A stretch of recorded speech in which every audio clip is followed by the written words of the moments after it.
let's talk about the AFC North, because that, like most people probably think that's the second best division.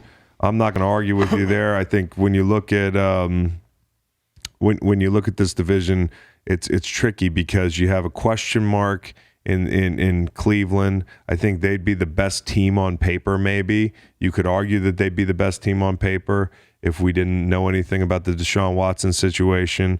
But the defending AFC champs are the Cincinnati Bengals, and they finished the year so hot. They finished the year so damn disgustingly hot. Yeah, I mean, they were all the rage, Kyle, is what they say in fashion circles. The bee's knees. They were like some of Joe Burrow's outfits. Let's start with the worst team in the division, or who people think is the worst team in the division, the Pittsburgh Steelers. And I just want to say this about the Steelers. I don't think they're going to be bad for that long. And I think they'll be better than people think this year. And I think this is a mark of a really good franchise, and Tomlin's done a great job there. They've never cratered. They've always, tread water when they're bad. Like, we'll thug it out with Mason Rudolph. Exactly. Like we'll play defense and that sort of thing. But this year it's a little tricky because, that defense last year wasn't good in the run game. And we'll talk about their defense in a second, but they just weren't as intimidating playmaking as they have been in the past. So it's not like you can go out there and score 12 points and win a football game. They're going to have to pick a starting quarterback here soon. I think that's the biggest story in Pittsburgh is who are we as a team? What kind of football do we have to play? And how do we pick the right quarterback out of Mitchell Trubisky, Mason Rudolph, and Kenny Pickett to suit our skill set as a team? And I'll ask you about Mitch, Kyle, because you play with Mitch, but he would be my pick. And I'll tell you why. Because Ben Roethlisberger has been a lawn deer back there for a couple years now. And if you're an offensive coordinator in this league, the way that the game has changed, imagine being like, I can't even fucking move the pocket. Like, I cannot take my quarterback and roll him out. And then you unwrap Mitch Trubisky, who I don't know if you guys forget or not, but was a Pro Bowler a few years ago, which, is whatever. But he was an extremely productive quarterback. Playoff game. He took care of the football. He was efficient. He handed off when he was supposed to hand off, and he tucked it when he was supposed to tuck it. And we could run nakeds. We could run boots. We could run anything because of Mitch's physical gifts. Now, you talk about the coaching and the staff in Pittsburgh. You talk about the year he had under that staff in Buffalo, under Josh Allen. Mitch has the supreme confidence right now where the pressure's off him. He was the number 4 pick that was picked before Patrick Mahomes, and Chicago. That's hell. That was reminded hell. him every day, and Matt Nagy and him, albeit I wasn't there for the end, but seemingly didn't see eye to eye at the end. Now he's in an opportunity where he's in the driver's seat. He gets to be the quarterback. I think it's a no-brainer. Mitch is the starter. I think now the pressure's off of him and he can just go play football. And I think that Tomlin's smart enough to use a guy like him to frustrate defensive linemen, linebackers, and DBs, use his legs to set up his arm. And that's the whole thing, is like you open up the playbook. Like, I don't even know who Matt Canada is. I don't mean that like I don't know who the offensive coordinator is in Pittsburgh, but like, who's he going to be with a quarterback that gives you the whole playbook? And I'm not saying this isn't some Mitchell Trubisky hype fest, but why do we do it with quarterbacks we like and that have generally a popular public opinion number? We will blame it on the last coach. We'll say, well, and I'm one of these guys, Justin Fields. I'm buying Justin Fields, not just because of the physical talents and everything that I hear about the kind of guy he is and what I see on the field, but he had Matt Nagy last year, who wasn't doing a great job as a head coach or a play caller. That's me talking, not Kyle sitting here. That's why he doesn't have a job there. I'm not dumping on Matt Nagy, but doesn't that affect Mitchell Trubisky's, kind of development? Like, I'm excited to see what he does in a situation where, as you pointed out, there's less pressure and, maybe things are stabilized a little bit more. And I think he's the right one. Now, you could do, hey, fuck it, we'll roll Mason Rudolph out there, the devil we know. That's fine. He knows the system, that sort of thing. Or Kenny Pickett, who's made all this, these throws in preseason that people are hyping up. I watched the preseason game, the first one. A lot of those throws are gimmies. The second preseason game, I hear he made more throws. Darren Orlovsky was talking about making more challenging throws, that sort of thing. So I'll have to watch that. But I think if you're a head coach, you like who you drafted. You don't want to rattle him early. You don't want to shell shock him early. and you want to win games right now, it's Mitchell Trubisky. That's my opinion. We'll see how long that lasts if he trots out there week 1, but he's going to have it's a lot of pressure on Mitch Trubisky again. It'll be nothing compared to Chicago, but in Pittsburgh, football is religion, and this kid came from the local school and has lit it up so far in preseason. So, think about Mitch. He's going to have that, that dude right on his heels and if he wins the job. And I think that kind of competition breeds different pressure than external pressure. Yep. Intrinsic competition breeds success. It breeds harder work. It breeds. But you also don't want your quarterback, in my opinion, pressing to make throws to feel like he has to do something to win the job. You're right. Sometimes it's time to just make the throw. Yeah. Not the throw that's going to win you the job. And sometimes you could be like, man, you're sitting in preseason watching Kenny Pickett, and you're like, these are all dinking it. I'm throwing the ball twice as far. Like, I'm taking shots, But then you watch Brady, and they're the same throws he's or making. it's the twos, or but Brady's making the checkdowns. No, but then you get frustrated, and then you press, and then you're like, well, I got to make this throw on the sideline. I just think, like, have a plan, commit to the kid unless all hell breaks loose, and give Kenny Pickett time to learn. Yeah. It's never – you're not going to win the Super Bowl this year, right? So why fucking ruin a young quarterback? That's a good point. Not saying he's necessarily going to be ruined. And you get the B-Flow influence. Like, there's a lot of good coaches on this staff, and you just picked up another former head coach. You picked up a former head coach in B-Flow. The big questions on defense are, in the secondary, I think Levi Wallace is a question to me. I know he's played in this league a while. He was in Buffalo, but they let him walk. There's a reason they let him walk.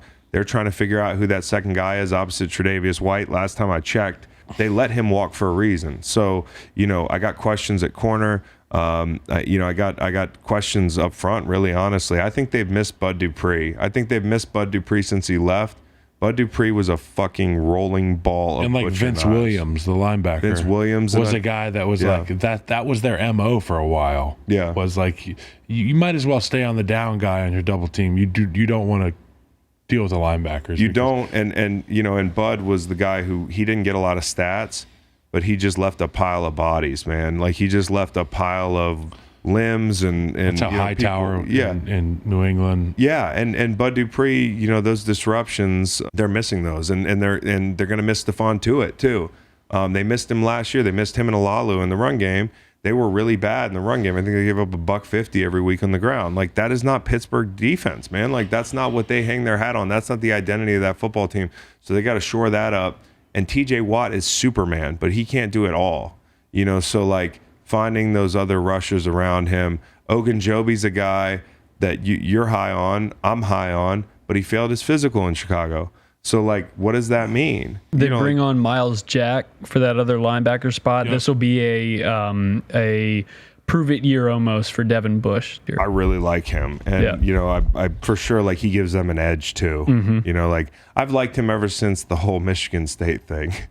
I really like that. Like, to me, that says that guy doesn't fucking care. Yep. He's just here to win. He's not worried about offending you.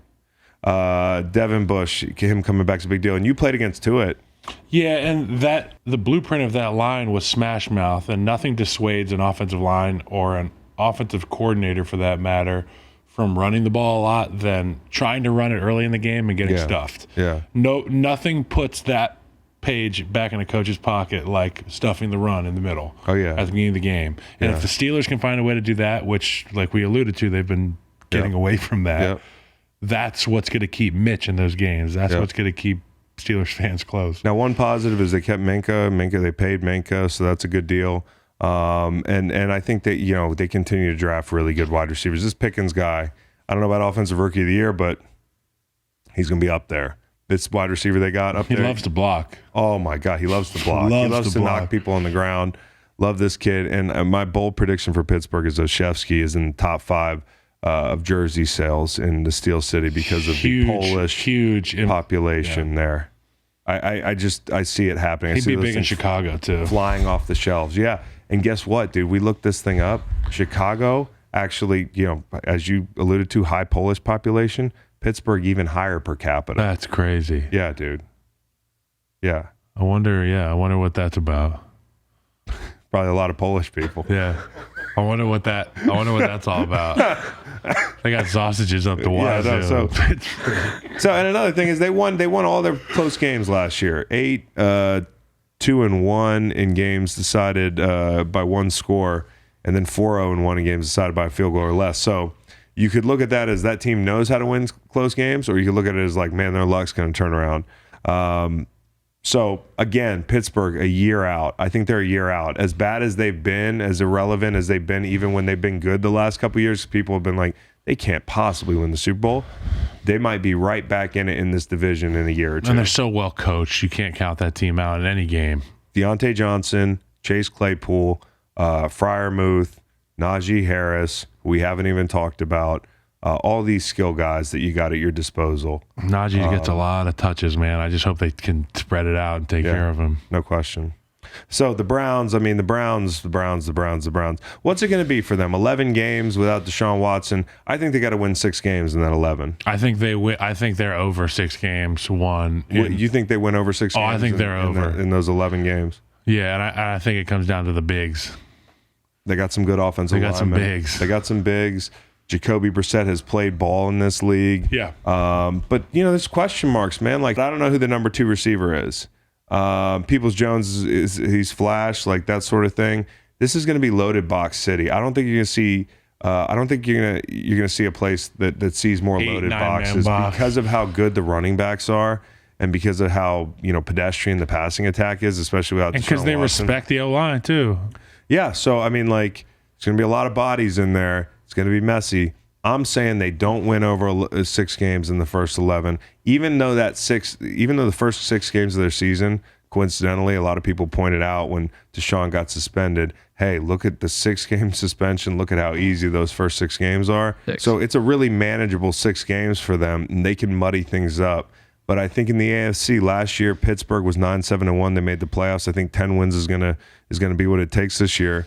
They'll need to win 6 games and I was wondering this, Kyle, like this is kind of unprecedented. I've never seen a quarterback come back or miss, the first 10, 12 games of the season, like a franchise guy with even with an injury. It's just a funny time to have to come back. Like nobody makes their debut in November.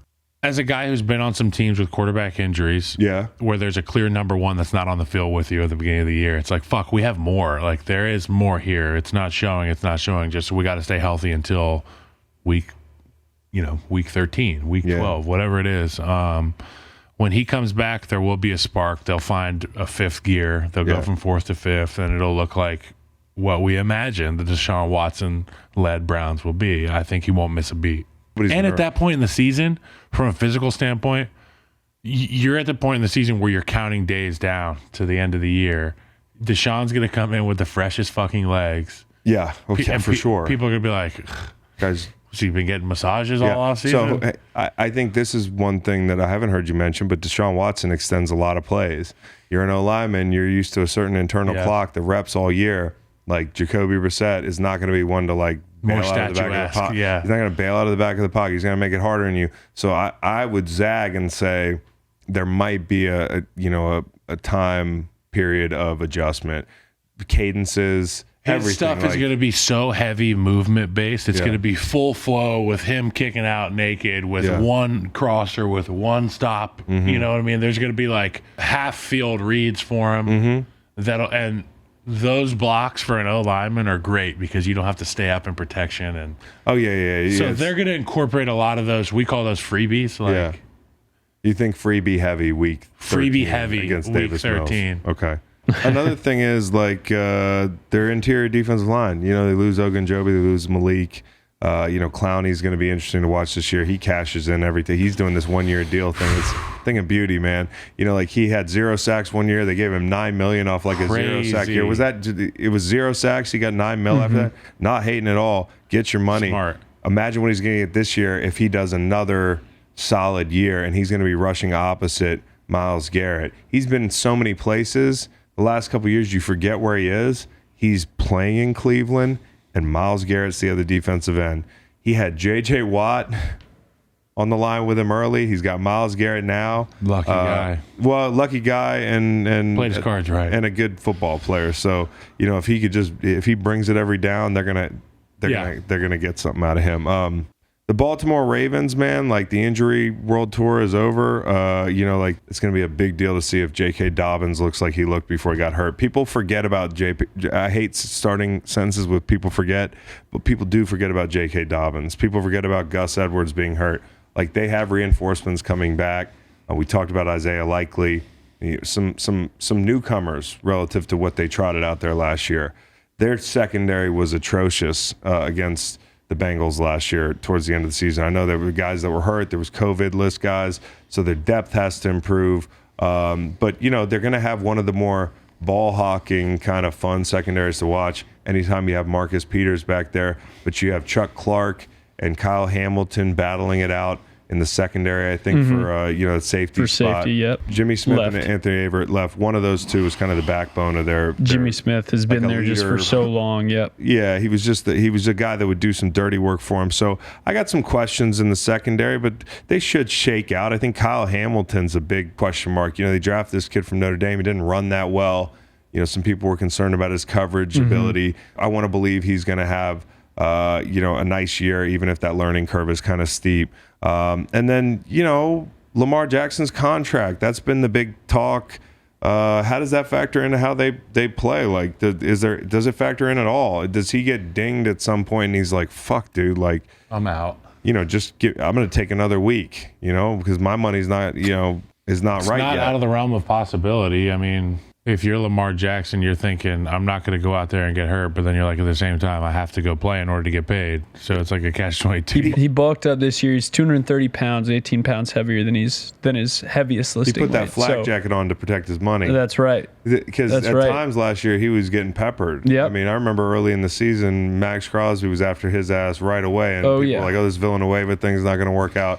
So I don't think it's going to affect him because the ethos of who he is to play hard. But something to look at, him not having his contract yet. Mike McDonald replacing Wink Martindale is an interesting one. You got a 35-year-old dude who's only been in the league a couple years running the defense. Huge difference from Wink. Yeah, huge difference from Wink. And, like Wink... Pre-CBA. Joe might have ran Wink off a little bit last year with some of those, like Joe Burrow and Wink. But I think you do miss something. You miss having that kind of like I've seen it all. And you don't have that anymore. And McDonald has been with the Ravens before. He was a defensive assistant, DB's coach, and linebackers coach from 2015 until 2020 when he went to Michigan. So he's been around the building. Well, and he's a young guy. So, I mean, it's just like, who's he going to be? Are they going to run the same stuff? I mean, I got to watch them in preseason a little bit outside of Isaiah Likely cut-ups. The Bengals, man, it's such a question of how they start. Because there's a few things that quietly kind of are going on there. Joe had his appendix thing. It's not like you missed a bunch of time, but there's they're behind a little bit when he gets back. The offensive line is all kind of new, and you like some of those guys. But more than anything, this Super Bowl hangover, like how do you avoid it? It's a long run just to lose. Yeah. That's a long run to win. It's a long run to lose. But winning's better, obviously. But winning can be sometimes even worse because not in the act of winning. It's fucking great, but to win that game, having sat through the 2018 in Philly, like we started slow, and I felt like some people got a little bit full of themselves. I don't mean like anybody in particular, but it's impossible not to feel good. And so, I think sometimes coming off a Super Bowl, whether you won or lost, there's the fatigue, but there's also the we got it figured out. And the reality is when the season kicks off week 1 on September 11th, it doesn't fucking matter, dude, at all. And they were 10. If anything, they're probably playing harder. They have a target on their backs, and they're 10-7 last year, whatever they were, 11-6 or whatever they were. It wasn't like they were a 14-3 team or something. Like they had to find their way. So nothing is guaranteed, and nothing's guaranteed in the distant future for them. Although I've said Joe Burrow makes me feel great about this franchise being relevant for a long time. Yeah. You have these receivers and Joe Burrow on rookie deals right now, for one more year, right? This is your chance. So don't waste it. What do you think about the O-line? I like the moves they made this offseason, particularly bringing in Teddy Karras and Alex Kappa, both guys who have been around Super Bowl championships. been around all pros in the offensive line room, understand what it takes to win. And they come in, and that's like more reinforcements for Joey B. I mean, he feels comfortable knowing that these guys are coming in. You look at their left tackle, Jonah Williams. I really like him. He's progressed, and he's taken off, and now he's one of the top tackles in football. That was a huge question mark, was the offensive line. Now they've answered those questions. And to your point, it's what are they going to do? What are you going to do for the long view here? Zoom out a little bit. How are we going to handle this and keep everybody in house? I think you made a good point about like guys that have won. You know, like they've you mentioned 2 guards that have won Super Bowls, 2 guys who are going to solidify the area of the pocket that Joe Burrow's got to be most afraid of. I mean, like that ACL injury, that massive injury his rookie year where he was rolling, it came right up the middle and, affected him being able to step into a throw. And so like the middle of that pocket is so important for a guy like Joe Burrow who has really good pocket awareness and really good pocket mobility. You want him to be able to move freely and step confidently in there. You don't want to neuter his ability to feel like really good about moving around in there. So, you've got La'el Collins at the other top. I love that. I love that pickup. I mean, what a great example for Jonah Williams, as you said. What a great example he gives, just to be a model tackle. So I look at Collins, and I remember playing against him and just thinking, God damn, this guy's like, it's like getting physically assaulted every play. Like he's just such a big puncher. His hands are so heavy. He's so physical, and he was pissed off. Like they almost didn't like that in Dallas because he played in a group down there that was so technically quiet and sound. Yeah, well, they got rid of Connor Williams, like Zach Martin, for example. It's like that's what we want, and I'm like, hold on, that's the best guard. That's one of the best guards to ever play. So like, if that's what you want, then you need to skew your expectations. Well, I mean, La'el Collins is a tone setter, and it's going to help them. And I just remember like trying to talk shit to him in like a playful way to like see if I could soften him up. Sometimes I do that, and he just would not go back and forth. And then at the end of like at the last game we played, we dapped up. But he was a true old school guy. Yeah. Playing in today's LSU guy. Game. Yeah. And so I think it's a good pickup for them. And then they lose Uzama. So like that's a big target for them last year. I don't know if you're like comparing, but he's over in New York, and Conklin has kind of held him off for a little bit. And so like that might make you feel a little bit better about it. And the Hayden Hurst, the knock on Hayden Hurst hasn't been catching the football. He's going to help you. Thad Moss last night made the news for the wrong reasons, but he's in that tight end room. Secondary questions for me.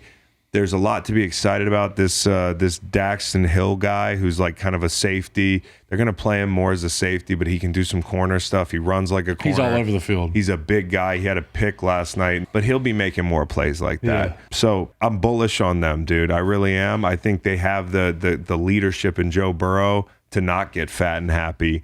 But I'm saying, word to the wise, start fast. And they need to start fast. Look at their schedule. They need to start fast. Listen to the full podcast on Spotify, Apple Podcasts, and other podcast streaming platforms.